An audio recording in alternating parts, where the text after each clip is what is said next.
Thank you for tuning in this evening to the Business of Black Beauty. This is our series dedicated to introducing audiences to the Black women and men who have created seats at the proverbial table or just created their own table. And so tonight, I'm your host, Stephenetta Isis Harmon. I'm the founder of Sadiaa Black Beauty Guide. And, I'm really excited to be able to kick this conversation off tonight. We were going to hold off till the top of the year, but don't wait till New Year's to start your resolutions. We're starting now. And I'm super excited to have this conversation. Tonight, we're talking with Olivia Owens about her work as creator of IFundWomen of Color. It's a platform dedicated to supporting BIPOC women not just survive, but thrive in business. And so, folks who follow me and know what we talk about here, we know that women of color, especially Black women, are the least funded, yet the fastest growing demographic. We're talking less than 1% of venture capital. And I know that we continue to hear these stories about the pandemic opening the doors to new money for entrepreneurs. It's like, you get a check, you get a check. But it seems like it's been more of a Band-Aid approach. So I'm super excited right now to have Olivia. Welcome. Thanks for having me. Yes, to talk about the work that you're doing in helping businesses, particularly women of color, uh, move forward and not just be another statistic, right? Especially in the midst of a pandemic. So, my first thing I would just really love to know is, how did you get started? Tell us a little bit about who you are, right? And the work that you're doing with I Fund Women of Color. Absolutely. First, I just want to say thank you. Thank you so much for having me. I love the opportunity to have this conversation and share the gospel of what we're doing over at I Fund Women of Color. And we can start from the beginning. So I got into this work because my mom is an entrepreneur. I watched Oh, her run her business for the majority of my life and saw her encounter many of the challenges that the women that I support through our program uh, run into similar things. And so she actually raised funds for her business on IFundWomen. And around that same time, I was looking to make a career change and had the opportunity to meet the founder and CEO of IFundWomen, was the first hire on the team. And for 3 years, we had our heads down, just grinding on this funding gap problem that exists for women entrepreneurs. And in year 3, we took a look at the data and recognized that while women of color represented 70% of the women on our platform, they were only representing 30% of the funds being raised. And oh, we see a similar disparity play out across other funding options. And we said, not on our watch, we're going to do something about it. And I Fund Women of Color was created. So we launched in January of 2020 with the sole mission of closing the funding gap that existed on our platform and addressing the unique obstacles and challenges that women of color face when it comes to the types of capital that we provide access to, which we do crowdfunding and we do grants. And happy to jump into a bunch more of that, but really it was born out of being able to help women just like my mom launch and grow successful businesses. hmm. Now, that was something I noticed immediately when you launched last year in January. I was super excited, but I'm like, isn't there an I Fund Women? Right? Because it was familiar to me, Yeah. but it wasn't familiar. And so I started looking and I'm like, well, why do they have a women of color arm within it? But hey, I'm here for Yeah. it. Why do you think there was even that disparity between who was on the platform and who was actually getting funded? Absolutely. And I remember as we were building this thing, that was the question that I think, maybe anxious to get. Mhm. Um, I understood the why, but I also knew that so often when you're going out there and talking about your business, people don't necessarily understand the problem that you're looking to solve, which is why we Mm, always start with the pitch so that you can give that broader context. And the broader context is, as you mentioned, women of color receive less than 1% of the venture capital dollars invested. On for crowdfunding specifically, we actually we launched iPhone Women of Color in partnership with Caress, and last year mhm. we did a research report on the state of women of color owned businesses, and in that report, 60% of women of color stated that they did not feel comfortable crowdfunding for their businesses and Right. making the ask. And so the data highlighted what I already knew to be true, that making the ask is not only terrifying, but also when you take it into the lived experience of a woman of color, it goes against everything that we've been taught. It's not about just putting your head down, grinding it out, and working really hard and you'll be successful. Crowdfunding asks you to put your idea out there and ask people to believe in you, and not just believe in you, but give you money for it. Invest in it, right? And it's just like, I'm sorry, what?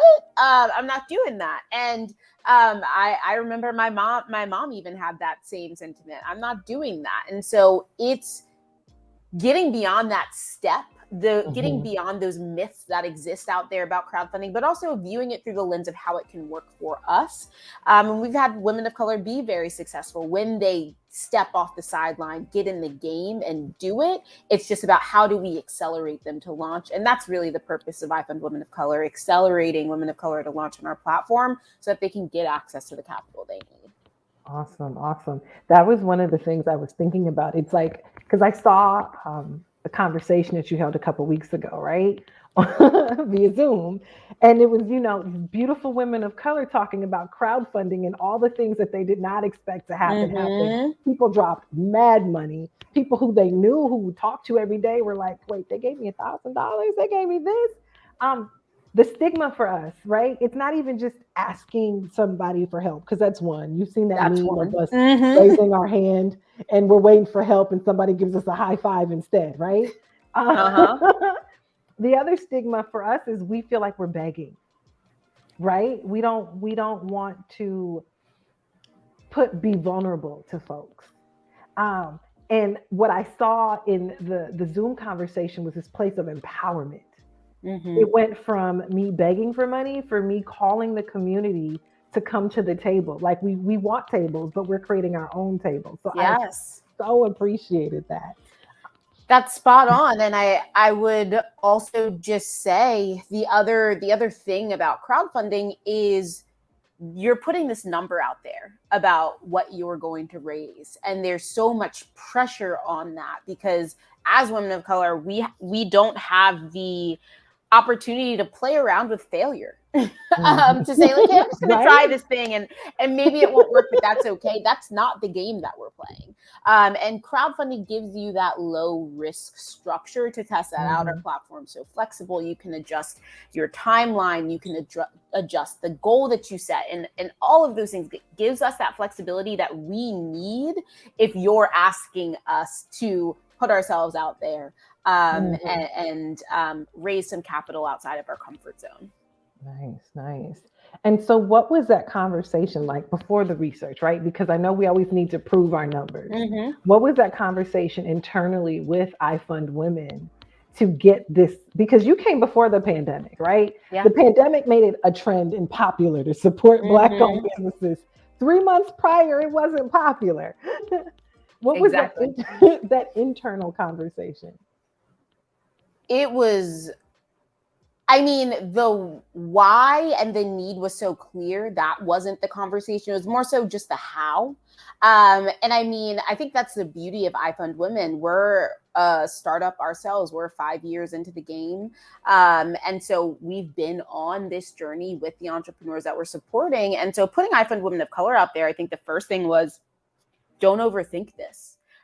So often perfect is the enemy of done. We just need to get something out there. We can continue to build and iterate on it from there. But then in finding a partnership with Caress, they invested $1 million as our founding partner into IFundWomen of Color and being able to work with such powerful partners who understand the why and the need. And it wasn't about convincing them why they needed to invest. It was just like, okay, how can we make sure that we are making the most impact possible through this? And so we just started ideating different programs. We started with a COVID-19 relief grant program. We quickly pivoted, as you mentioned, we started ahead of the pandemic, but we were able to pivot to make sure that we could meet the needs of our community in that moment. And then in 2021, we were able to launch the Caress Dreams to Reality Fund program, where we are taking 150 women of color entrepreneurs through a fundraising accelerator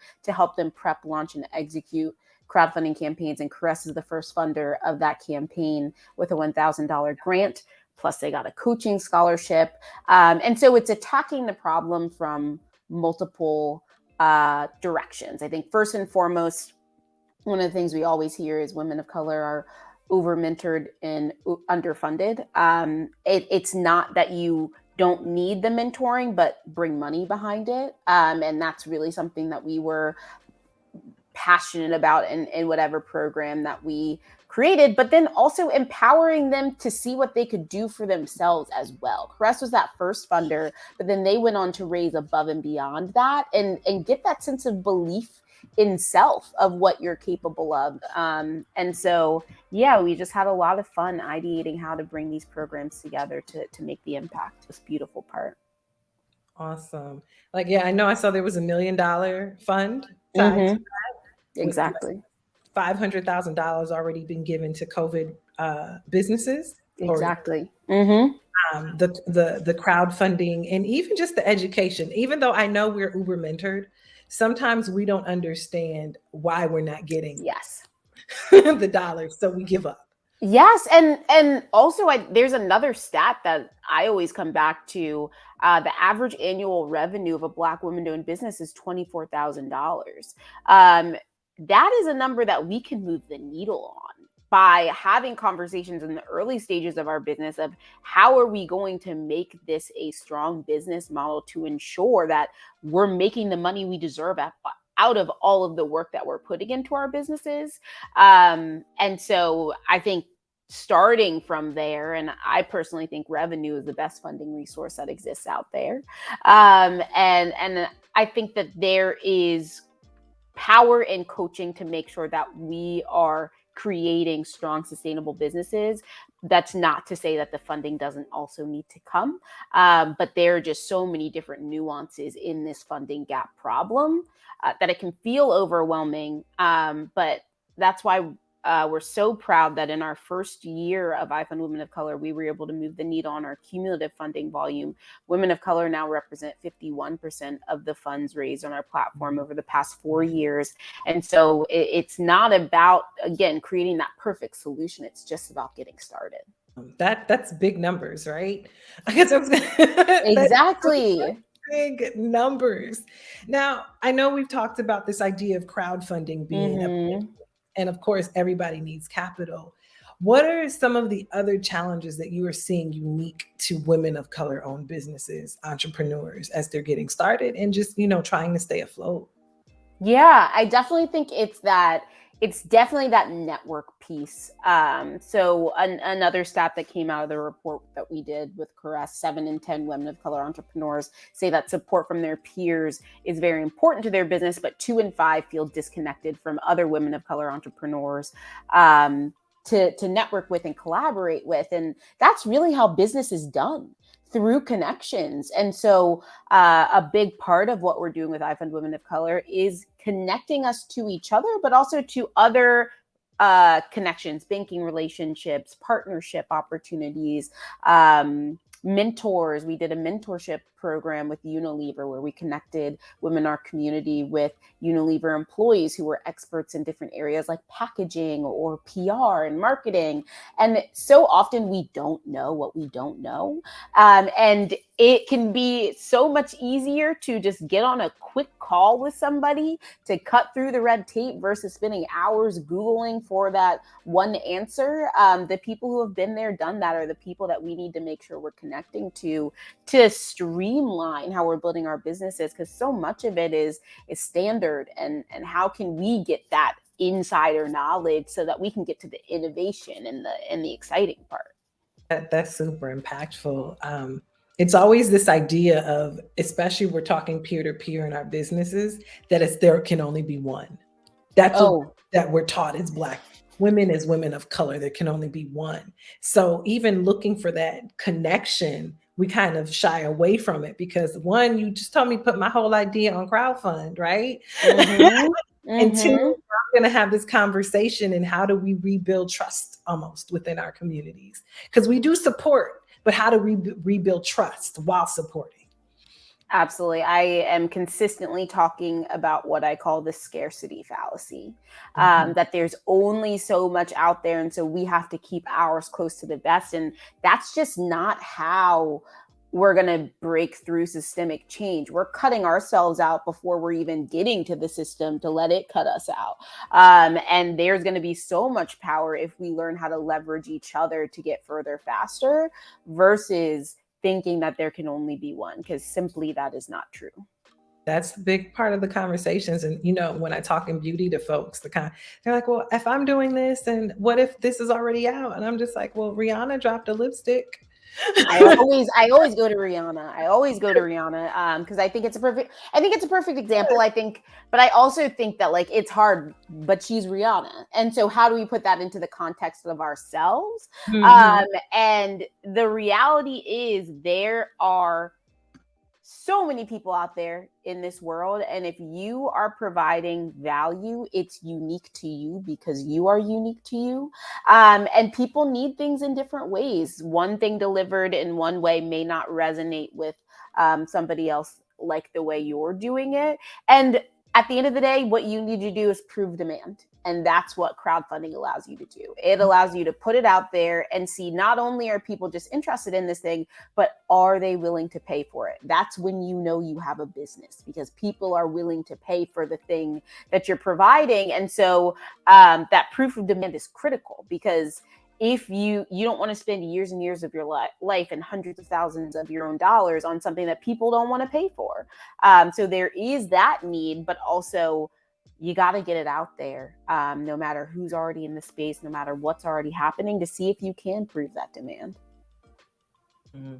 That is so true. You mentioned that in the very, very beginning of our conversation about solving a problem, right? And that's literally what you're walking people through, is solving a problem. That's what a good entrepreneur does.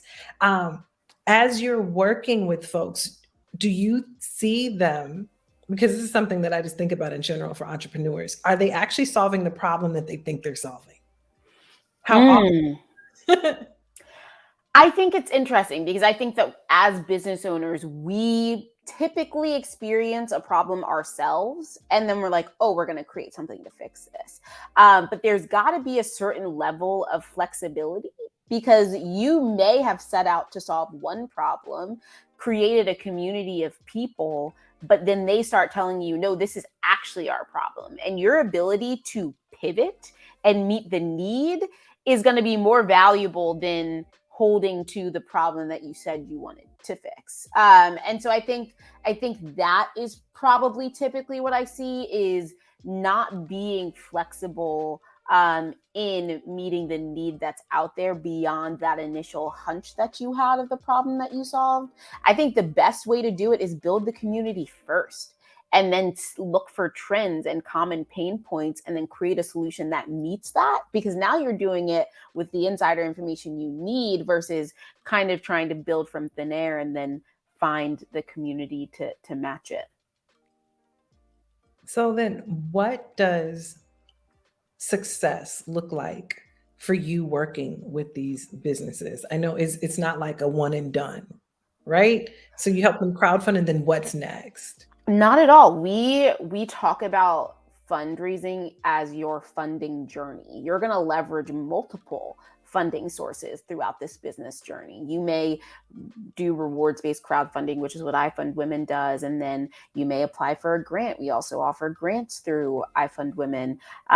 You may decide to do a second crowdfunding campaign. We see people do multiple campaigns on our platform based on how they've decided they wanted to fund their businesses. And then we're always looking to connect them to other funding sources above and beyond IFundWomen. So, and then always looking to help drive revenue as well. Again, that's something that we are absolutely big on. So it's supporting throughout the journey as much as we can, and helping you define what does your funding journey need to look like based on your big picture vision for what this business is going to be. Is this something that you want to grow and scale really quickly and have some type of exit? Okay, if so, then venture capital might be the route for you. Is this something that you want to run for years and years down the line and hold as a legacy for your family? venture capital may not be the track for you based on that. And so allowing your vision to define your funding journey, we coach you through how to think about that, how to approach it, and what capital sources to leverage based on that. Okay. So this, I mean, I'm excited about this, right? The idea of it. You guys got me in the emails. Well, seriously, I'm like, oh no, this is really good. And I'm going to be honest. When I first looked at it, it was like, oh, this is a great resource, grant resource, just to share with folks. Mm-hmm. The more I learned about, through reading it to share with other folks, I'm like, oh no, this is a whole system. So this idea of, this funding journey, I think is super exciting. What does success look like for you in the company?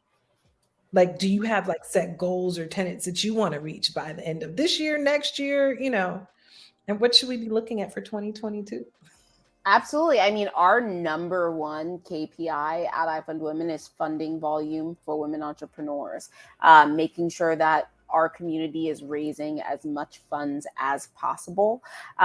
We just had our IFundWomen Entrepreneur of the Year event where it was our first year of running the program. We announced the first ever IFundWomen Entrepreneur of the Year. And during that program, we announced our impact numbers because, as I mentioned, we just hit our 5th year. And in 5 years, we've empowered women to raise $135 million in capital and create 35,000 jobs.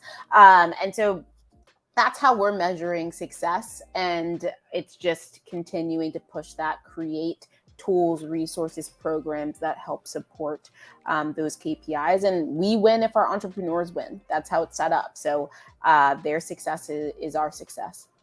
How have you seen funding needs change over the past year, 2 years?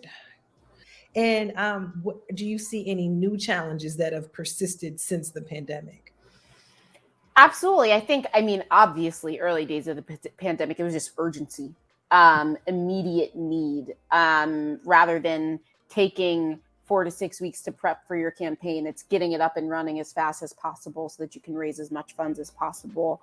ASAP. I think one of the other insights that we took from that Caress research report is 7 in 10 women surveyed said the increased support of women of color during COVID-19 was overwhelming in a good way, but 41% said this created unexpected challenges for their business. And I think that when you see overwhelming support happening at one time period at a high level, it makes it really difficult to understand what sustainability looks like. If I'm having this massive influx of cash and I'm trying to project out for future years, it gets tricky to do that because it's not going to look the same. And I think part of that is for companies who have decided that they want to make some type of an investment, want to focus on this problem. What does longevity look like for that?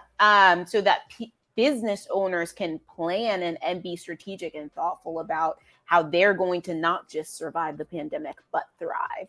So I think that's one of the biggest things that I've seen.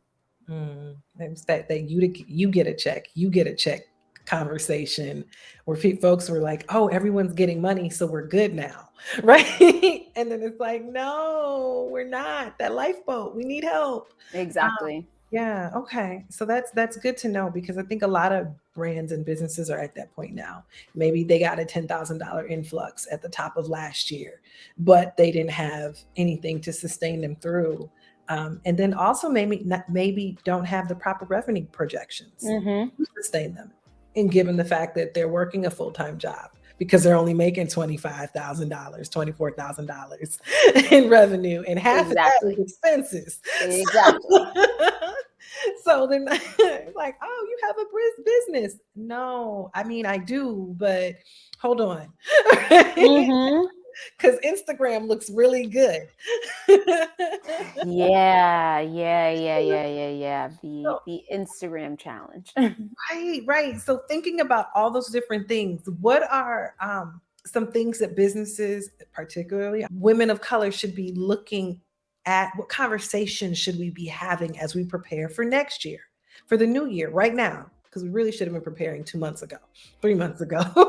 But That always sounds nice. That always sounds nice. But reality tends to look a little different, especially in these earlier stages. I think best case scenario, you are having some type of retrospective around what worked well this past year and what didn't.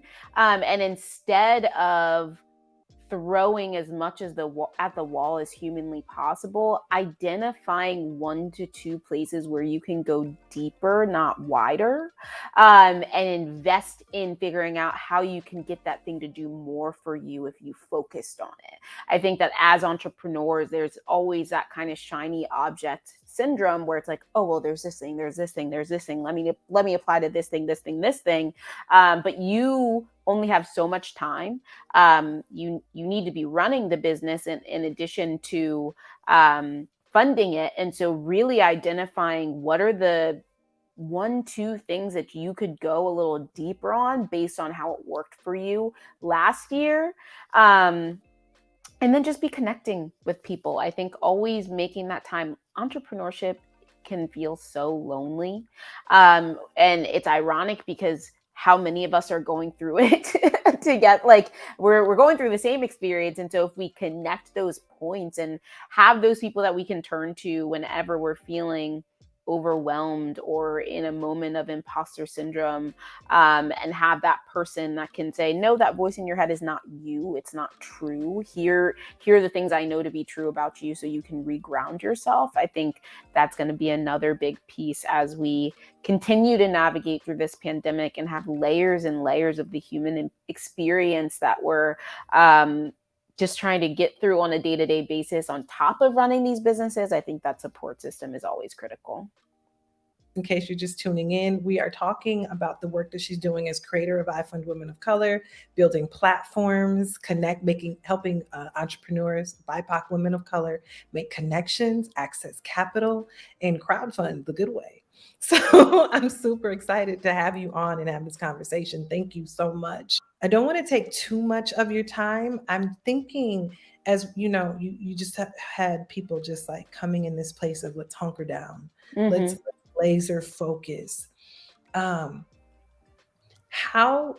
it sounds good, right? I'm supposed to get busy. Yep. It could be anything from I've got a clothing line, a makeup line, to I am an I don't know, I sell shoes. How do I know what to focus on? I see a lot of that when I'm talking to people. Like, I know I should be doing more right now, and they research, but they're not completely like 100% sure of where they focus. Yeah. I mean, that's why we offer coaching at IFundWomen. Honestly, like, you need somebody outside of your business, but somebody who A, has the expertise, but B, also has the capacity to care. Your friends and family can only hear you say your elevator pitch so many times before they're like, I don't want to hear this anymore. That's the value of a coach. We will listen to your pitch as many times and cheer you on the whole way through and give feedback and critique and all of that beautiful stuff. I think that there's a certain level of accountability that also comes when you invest in some type of coaching, because we value what we invest in, and investing in yourself as a business owner is critical to your growth. But being able to have that outside expertise, like you're sitting there in the room, banging your head against the wall, trying to figure out how to make this thing work, having a quick 30-minute conversation to also recharge you and re-energize you and give you some direction. I think that's one way. I think community, a support system, is another way. Apply to IFundWomen of Color. We do a Monday member meetup where we do breakout rooms so that you can connect with other women in the community. We do a Wednesday office hours where you can come with your questions, get feedback from other people. So often the women in our community are your target audience for your business anyway. So getting some customer insights while connecting at the same time, we love to see it. So I think investing in coaching and a support system with people who are going through that same experience, so they know what they wish they had, so they can be that for you. And now to be a part of IFundWomen of Color, I can just go to IFundWomen.com. Yeah, head to ifundwomen.com/WOC Okay. to get to iFundWomen of Color, and it's an application we accept on a monthly basis. So go ahead and apply. We'd love to see you there.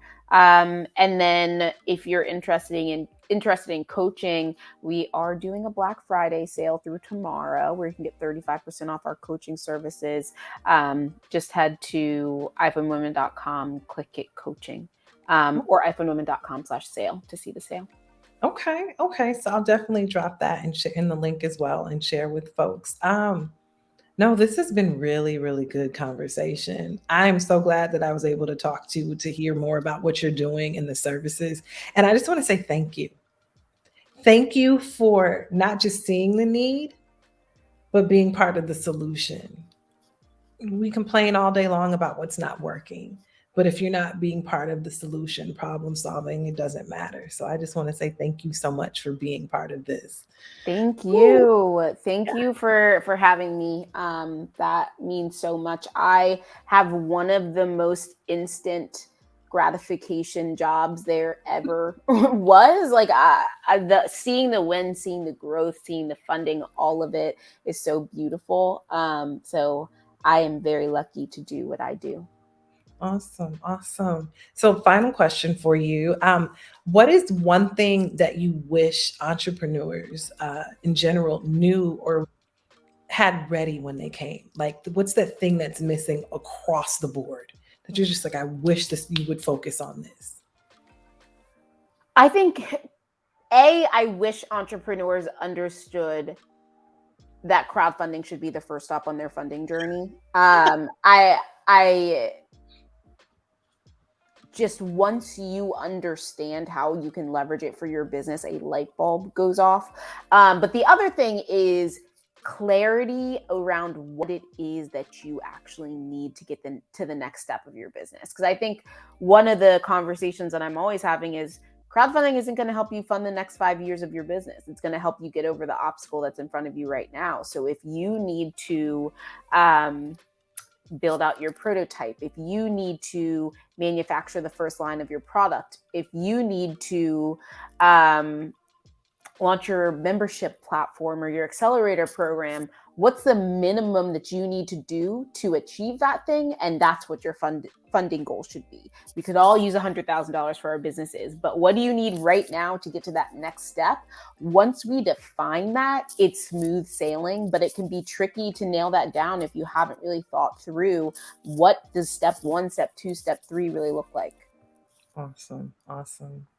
Thank you for that bit of advice. That's hard for folks to hear. I'm already knowing. I'm going to later like, what? But no, that's really valuable and good information for folks to have. So again, I just want to say thank you all for tuning in. We were speaking tonight with Olivia Owens, creator of IFundWomen of Color. Come on, y'all, women of color. This is for you, boo. If you're interested in learning more about what she's doing, please, I'm going to drop it in the bottom here. Visit ifundwomen.com and head over to /WOC to apply to be part of the Women of Color program, and /sale to get in on the goodness and the sales for the mentorship and coaching. I don't want to say mentorship, coaching, yes. Coaching opportunities. So yes, thank you so much, Olivia. And everyone, again, thank you for tuning in to the Business of Black Beauty. I'm Stephenetta Isis Harmon. Thank you. Bye.